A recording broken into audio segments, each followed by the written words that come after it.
শিক্ষা দীক্ষায় এইখানকার ছেলেপুলেরা পড়াশোনা করত।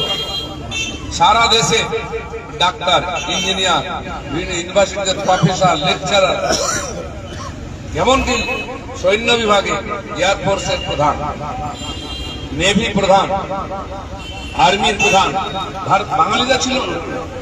খেলাধুলোতে ক্রিকেটের ক্যাপ্টেন সৌরভ, কবাডির ক্যাপ্টেন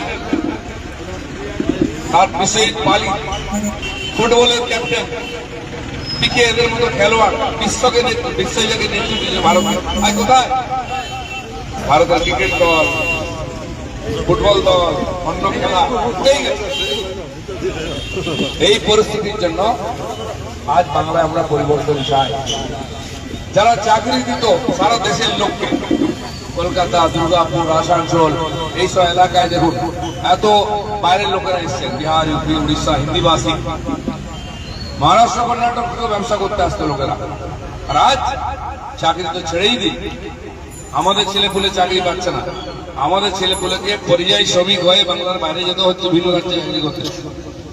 আর তার মাকে লক্ষ্মী ভান্ডারের 1500 টাকার জন্য লাইনে দাঁড়াতে হচ্ছে।